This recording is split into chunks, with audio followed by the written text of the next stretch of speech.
Next question is probably the most important one. Oh, here we go. Do you ever eat cake? I have eaten cake. I'm hesitant to answer this because last time that we talked about this type of stuff, people were like, Ben Bergeron's a robot. I'm stop listening to Ben. Like another criticism thing, right? That's very funny. So just say yes. Yes, I eat cake for breakfast every day. There you go. I don't eat a lot of cake. Yeah. Okay. We are here because we know the outcomes in our lives are within our control.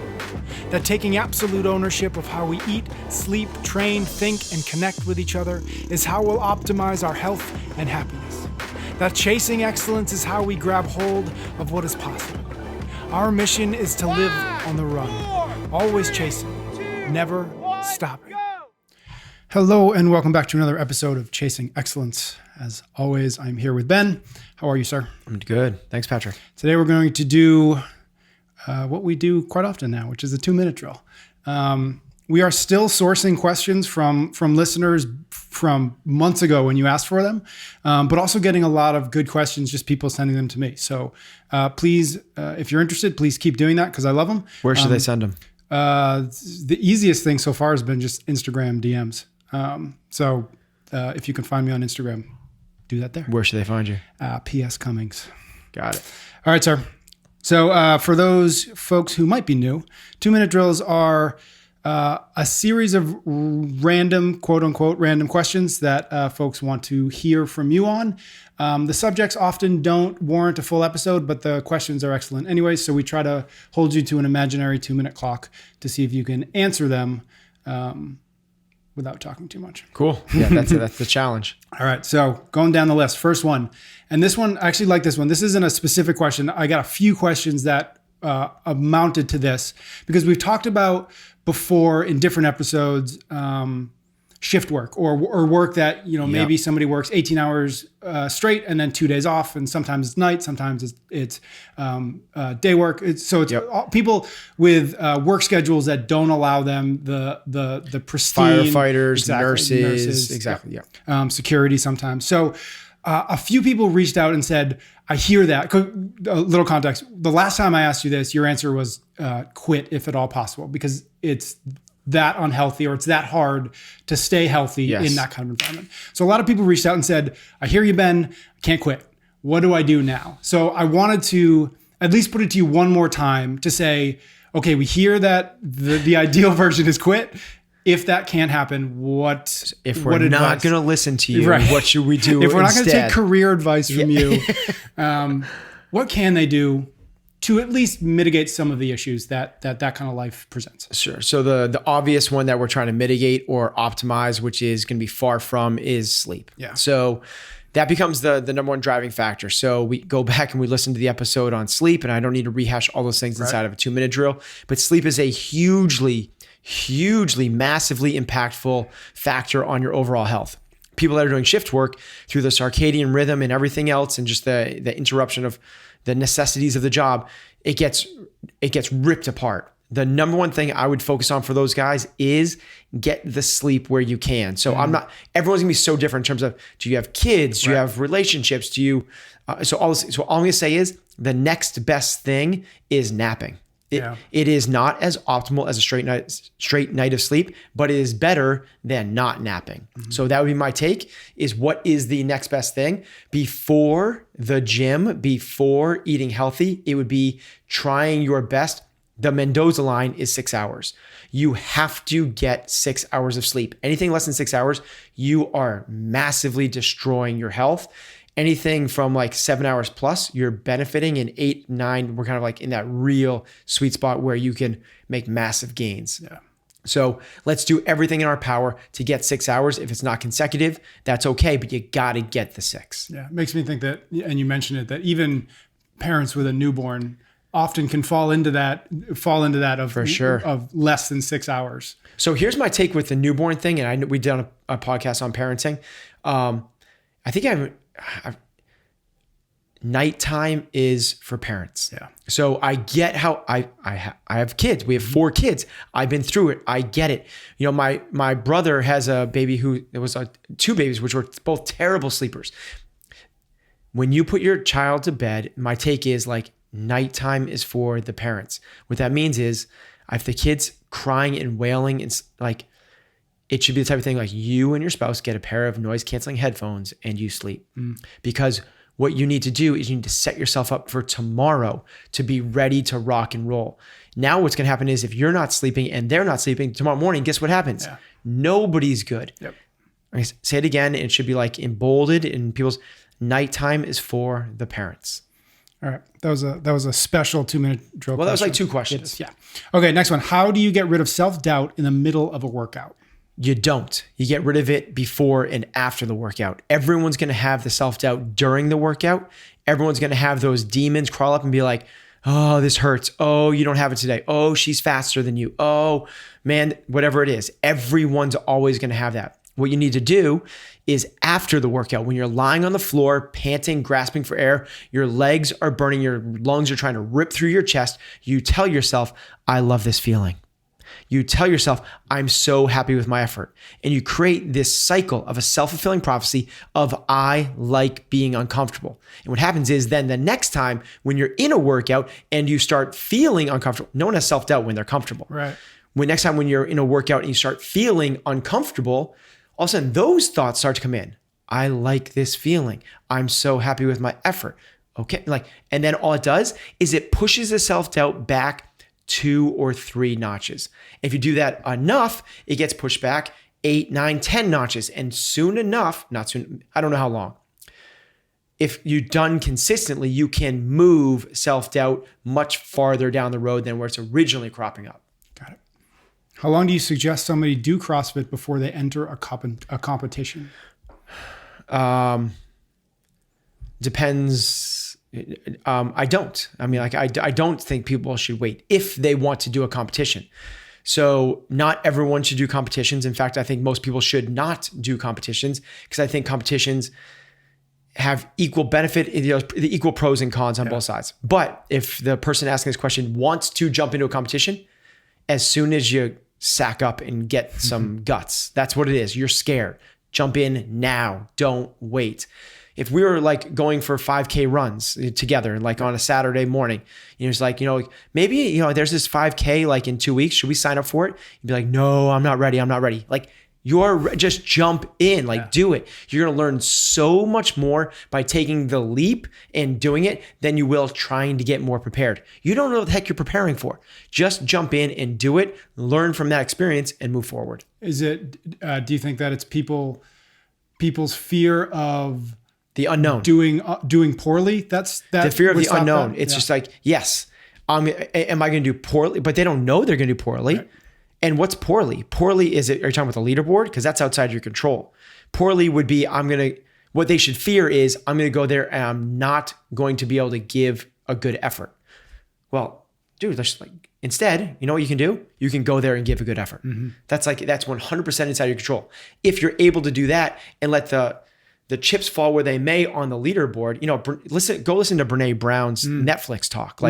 Get in the ring, start doing it. It's all about that. Be brave, do the hard things, and sign up and see what you're made of. How do you respond when somebody is attacking your character? I don't. 100%. I'm the type of person that, this is my character, and this is what I tell myself. I'm the type of person that does not respond to demeaning negative comments. So if there's a troll or I hear somebody's like gossiping behind me or saying trash, I'm not going to fuel a flame that I have no control over. So what I do the best is the strategy that I try to emulate best is that I don't put further emphasis on things I have no control over, which is what other people are saying about me. I heard this great quote, which is, I'm probably going to butcher it, but nobody that has achieved more than you will criticize you. Yeah. What that means is all these people that it's jealous and it's haters from people that are, when people have achieved more than you, what those people do is they give mentorship and advice. And that's the other way you could reframe this is if somebody's hating on my character, maybe they're right. And I should reframe this into a way that, the one exception to this is I have had Heather challenge me on certain things. And certain times we talked on this podcast. I don't think you're spending enough time with the kids. You're distracted, whatever it is. If it's coming from a trusted source that I know is giving me this feedback out of love and sincerity, then I like anybody, it hurts in the moment, but then you try to take the deep dive. Yeah. And believe me, it hurts like hell, like so hard. We had a hard conversation a couple nights ago about just this thing. And we're both better off for the conversation because we were willing to call each other out. Yeah. Because you said Brene Brown, I believe one of her books, she basically says she carries a list of 5 names, and those are the only 5 people who she will let that kind of criticism or whatever it is into her life. And everybody else, if you're not on that list, you don't get in. So she's popularized the Theodore Roosevelt talk of the man in the arena, which is the credit lies with the person actually in the arena, their face marred by dust, working their tail off. If you're not in the arena working your tail off, like, why am I listening to you? Like, that makes no sense. Now, if you're in the arena working your tail off, guess what? You're not going to sit there and criticize someone's character. You may give heartfelt advice and mentorship, but critique doesn't come from those type of people. Yeah. How do you develop rapport with high performers? Okay, so I'm guessing that this has to do with like either how do I work with, get mentorship from a high performer? Yeah, I think that's a good question of maybe what the context or what the real question is. But rapport is how do like we're a cocktail party and how do we connect with the person? Maybe or is it's it like about how do that I get connection, to or maybe if you could go back to when you hadn't coached a bunch of CrossFit Games champions. How do you get how if you're in a position to start a relationship with somebody who you admire for whatever reason, how do you get them to see you, or how do you get them to maybe how do you get them to see that you're on the same level of them? Something like that might be my guess as to what that question is. So I wouldn't try to get them to see you on the same level because you're probably not on the same level. What I would do is if you want to work with those people is don't try to work with those people. Work for them. People always look for, like, they've heard so much the power of a mentor and having somebody that you can look up to and learn from that's already achieved in your field. Those people are extremely busy. Like, they have their own things going on. For them to take you under their wing and also teach and mentor you, that's probably a long shot. The better thing to do is like go to them with an idea of how you could benefit them. Whenever somebody's interested in working here, the ones that catch my attention is good example. We just hired an intern. We have a lot of people that apply for internships. Now I'm going to give away the secret to how to apply and get an internship. When he reached out, he's like, I just want to be around this place. I'm really good with a mop. I love to clean the toilets. I will do anything that I can to help the team just to be. So what he's saying is no pull on you whatsoever. I just want to learn through osmosis and being a part of the environment. And I can help you out with anything that you need help with. Well, we don't have him cleaning toilets and mopping. We have him helping us develop this incredible technology that we're working with. Like, he got in the door because of that.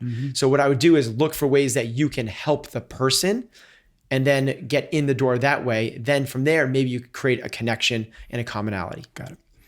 What's the most proud you've been of one of your athletes while at the games, and why? Okay, so the most proud I've been for one of my athletes at the games. All right, I'll give 3 quick ones. Okay. First one, because they're all caveats, and the last one's actually gonna answer the question. First one's because it's incredibly recent at the Rogue Invitational, Cole Sager's event with the ruck bag run and climbing the ropes and dragging the thing. It's one of the greatest examples of competitive excellence I have ever seen in any event anywhere. Ridiculously phenomenal. I'll give some examples of it. At the beginning of the event, all the athletes were briefed on where they were supposed to run.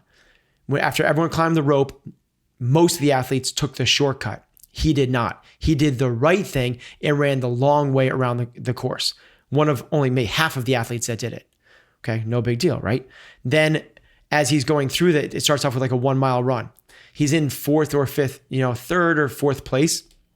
He starts to fall back to 5th or 6th place as other athletes make a push when they pick up the bag. he just basically kept his head down.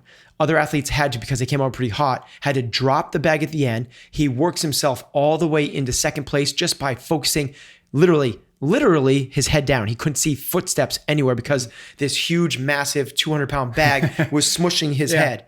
So he just focused completely on his effort, works himself into second place. He can't catch Matt Fraser because he's already well ahead of him by about 8 seconds with 10 seconds to go. Yeah.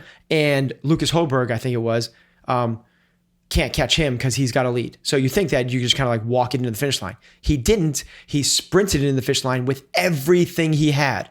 Kind of looks almost ridiculous, right? Like, doesn't he? Well, it turns out they assessed 10-second penalties to everyone that ran through and to take it. So because of that, he didn't get second place in the workout. He actually got first. Had he not competed with as much excellence, he would have fallen behind more than seconds behind Fraser and actually still gotten second. Phenomenal, terrific. That encompasses all of these like competitive excellence of what I'm looking for. Love it. Other one that like I'd be as much as I focus on not on the leaderboard, it's not about results. It was an amazing time is when Katrin David's daughter and Matt Fraser were both of my athletes and both of them won the CrossFit Games. Mm-hmm. Like that's a proud moment. Right. But the other one is Katrin David's daughter on the rope climb event. It's rope climbs kept her out of the games. The first year she won the games, she's in the leader jersey. So all eyes on her as center lane in the white leader's jersey and ... or dum. It's another legless rope climb event. Like what the hell? She's freaking out. We have this nice conversation about focus on what you can control. She does just that on the field, performs phenomenally, but not up to the par of the other athletes she's competing with. She comes in 15th out of, I think it was 40 athletes at the games that year. She had multiple wins at the CrossFit Games that year, yet that moment, she put aside the leaderboard, put aside everything else and focused on her. We both said that's one of the top 2 or 3 best events she's ever had at the CrossFit Games. Awesome. Good stories. Next question is probably the most important one. Oh, here we go. Do you ever eat cake? I have eaten cake. I'm hesitant to answer this because the last time that we talked about this type of stuff, people were like, Ben Bergeron's a robot. Stop listening to Ben. Like another criticism thing, right? That's very funny.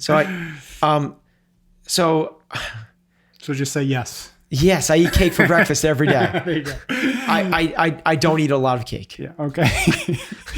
Can clients differentiate between professional CrossFit trainers and quote unquote cheerleaders?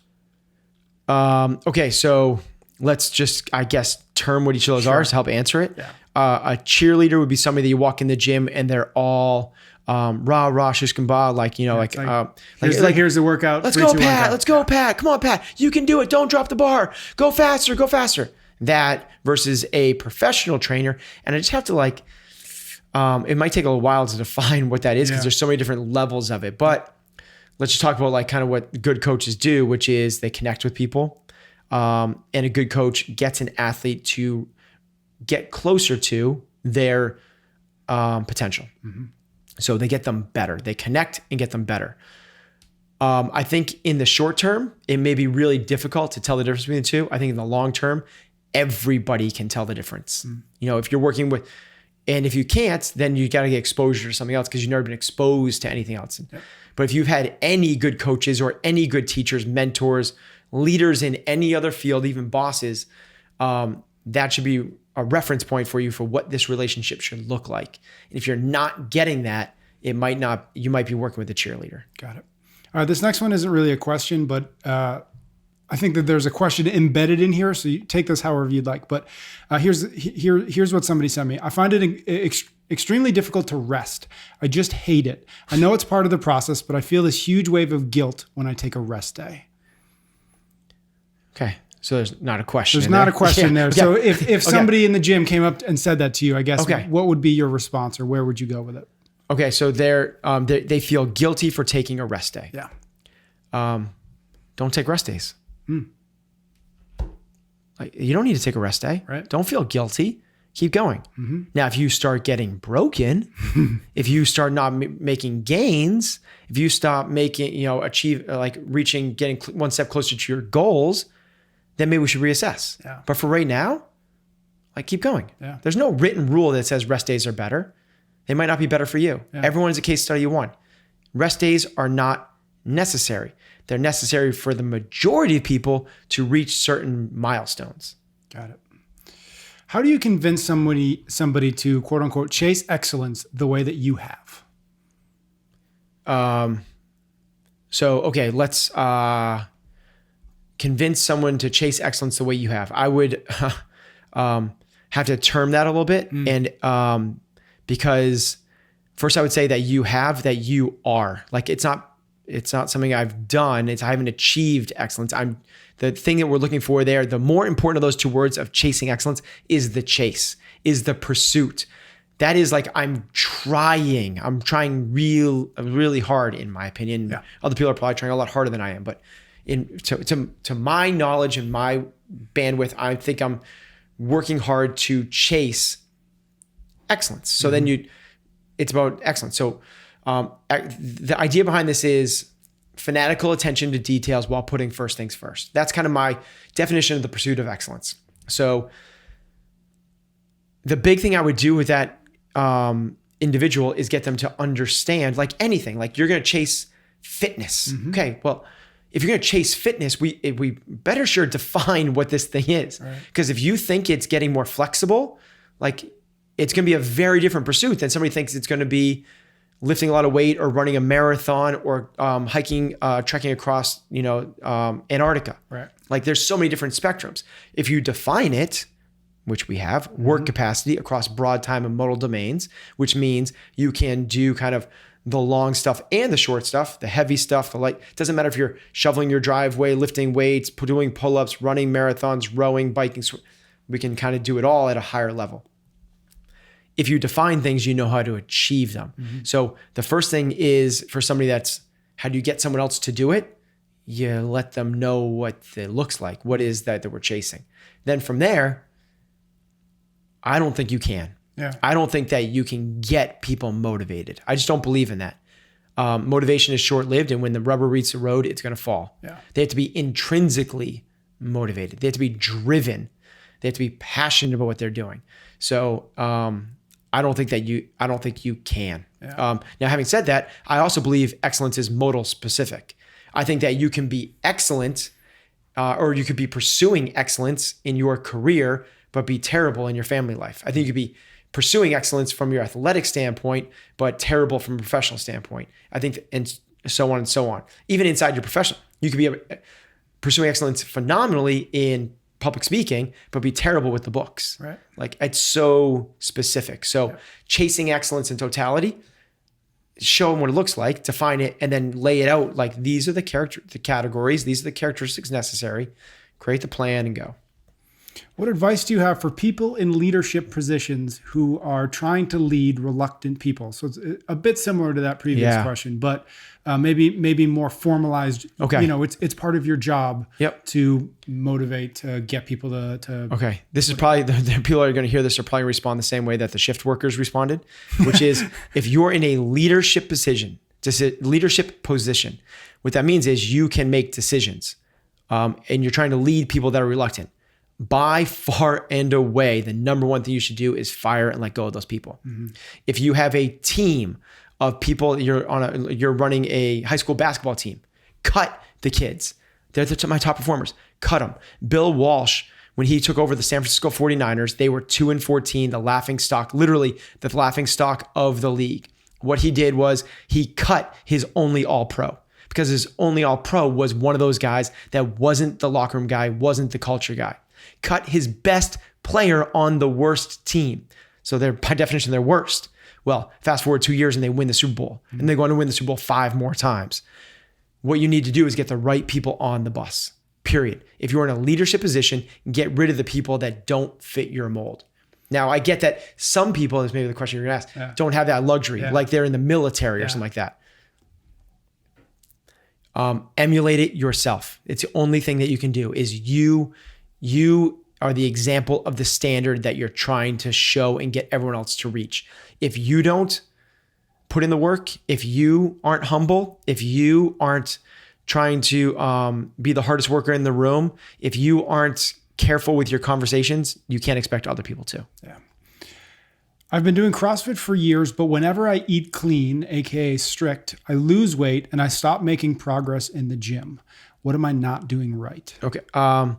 This is a really good question. It's one that comes up more often than you might think. Every gym, every CrossFit gym has a handful of people that are like this. It's a couple things. So some people, when they go to start eating clean, start eating vegetables, that very fibrous, and it doesn't tolerate with them. They start to get gut issues. It's too much for them. Or what might happen is when they start to eat clean, this is why eating clean works. When you eat clean, you can't eat as many calories. So you start to lose weight, mass, fat, or muscle.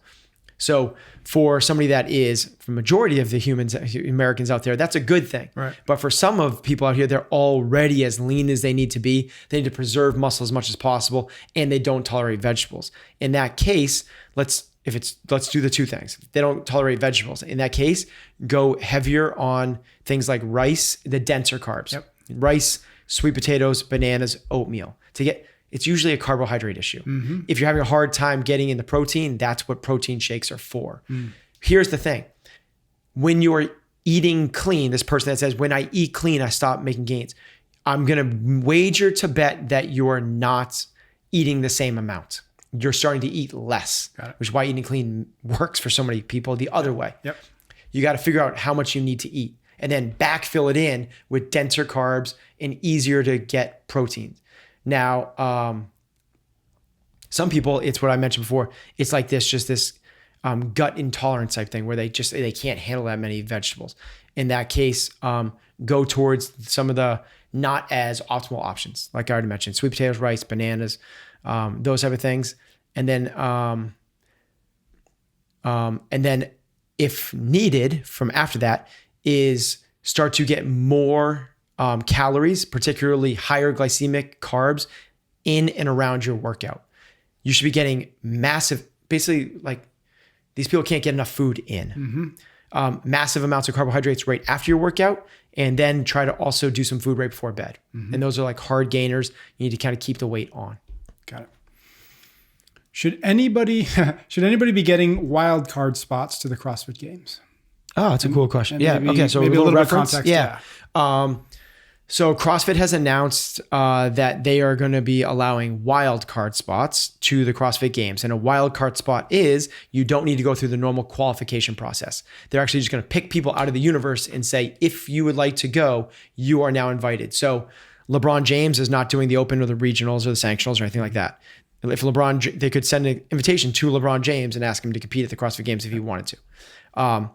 The answer is yes. I think so. Absolutely. I think it's going to be one of the great, I think it's so phenomenal. We're the ultimate proving grounds, right? What we're in search of is the world's fittest athlete. So if we think, or somebody thinks that they are one of these people and they want to, big thing here, throw their hat in the ring and actually do it, dude, let's see what you got. Yeah. So I believe that Hunter McIntyre, did he get an invite? As far as I know, yeah. So he's at the OCR World Championship, Obstacle Course Racing World Champion.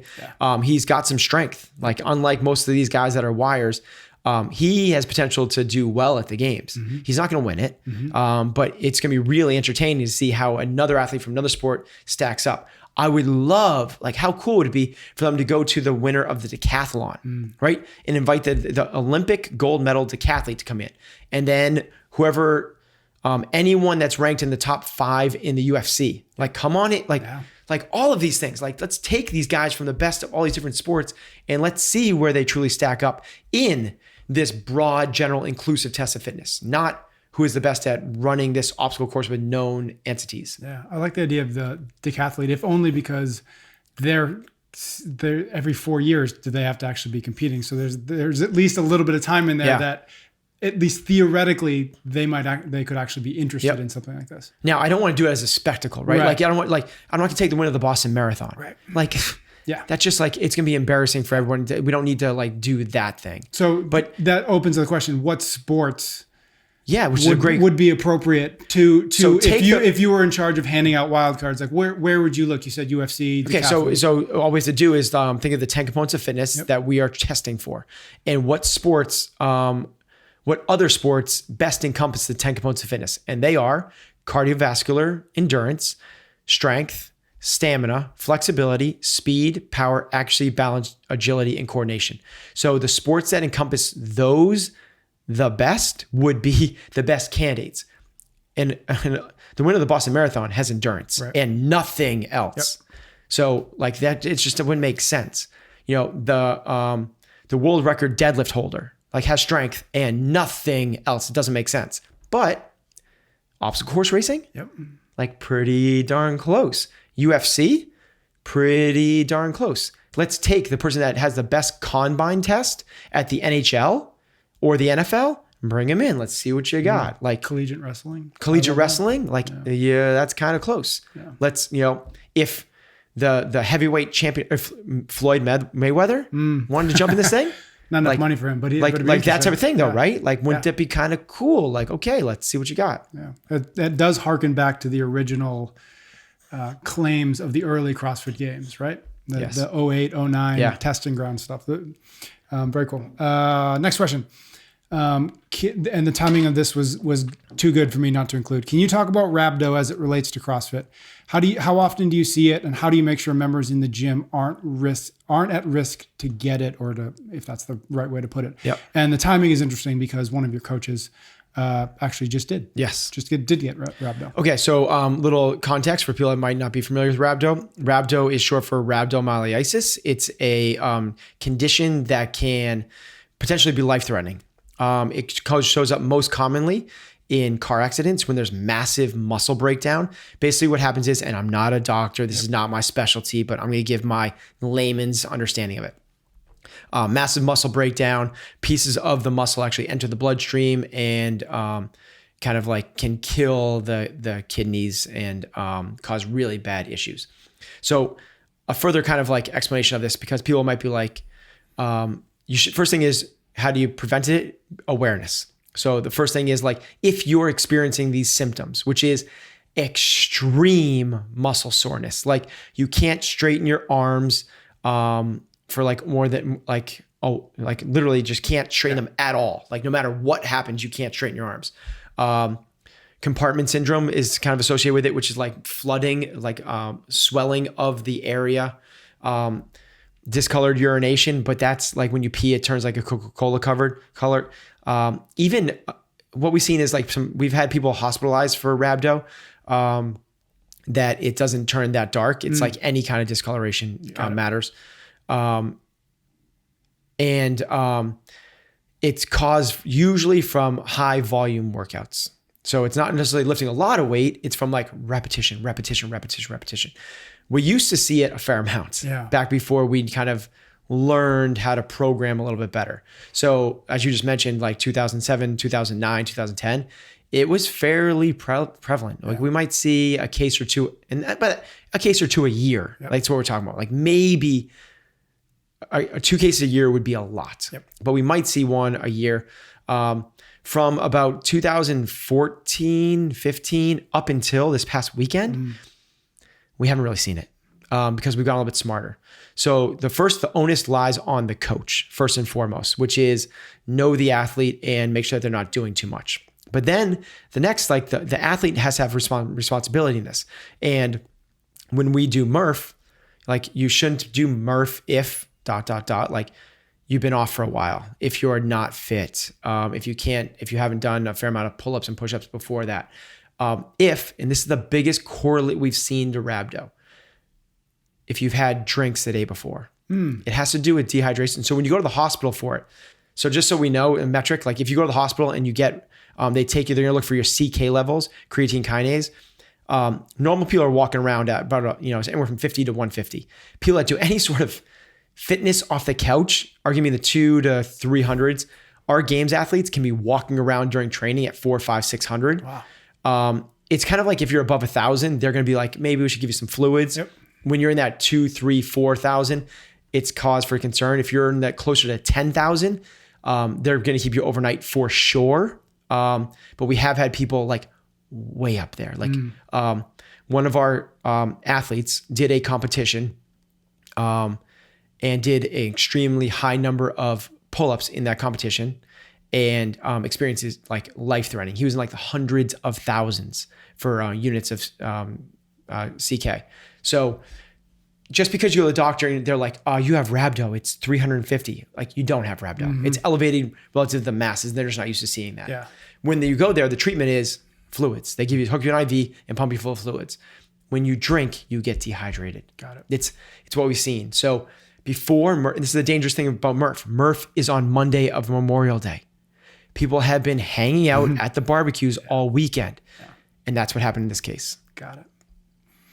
Last question. That was more than 2 minutes. That was pretty close. That wasn't that bad. All right, good. Last question I've got for this episode. Have you found any use to tracking heart rate during workouts? Why do places like Orangetheory put so much emphasis on it? And it's not just Orangetheory, obviously. It's a pretty common thing that people are measuring. Okay, so why would they measure it? The reason that you measure heart rate is because it's a correlate to intensity. It is not causality. Because your heart rate is high doesn't mean you're exercising with intensity. Just because you throw up from working out doesn't mean you worked out with intensity. You've thrown up a lot of times that had nothing to do with working out, right? Yeah. You've had a high heart rate a lot of times that have nothing to do with working out. If I say to you right now, Patrick, when we leave out of here, we're gonna actually drive down the street. There's a high school that you're gonna present to the entire high school on macroeconomics. All of a sudden your heart rate right now, I bet your heart rate is going a little bit even right now. Your heart rate rises for a whole bunch of reasons. If you took cocaine, you would not be getting fitter. Your heart rate would be going up though. Yep. So it's a correlate. Having said that, it's hard to get fit without your heart rate getting higher. Right. So getting fitter means that your heart rate's going to go higher. Your heart rate getting higher doesn't mean you're getting fitter. That's all I want to say. Okay. From there, the reason people track it is so that they know they can have an understanding of how hard they're working out, knowing there's a lot of variability and mistakes along the way. But it is nice to know for a bunch of different reasons. It's useful if you are a coach to understand what someone sees as perceived exertion versus actual exertion. So you can do tests to find out what is someone's maximum sustainable heart rate, find out their lactic threshold, put them through workouts and see when they start to get uncomfortable. Yep. Now, it's really cool because you get to right down to like the nitty gritty, right down to it.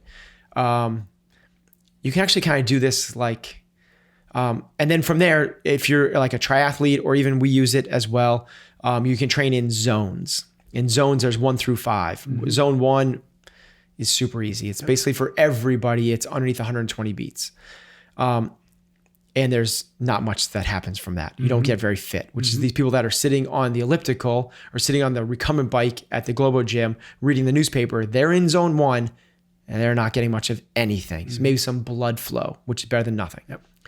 When you go a bit higher, you get into zone 2. Zone 2 is associated with building your endurance and recovery.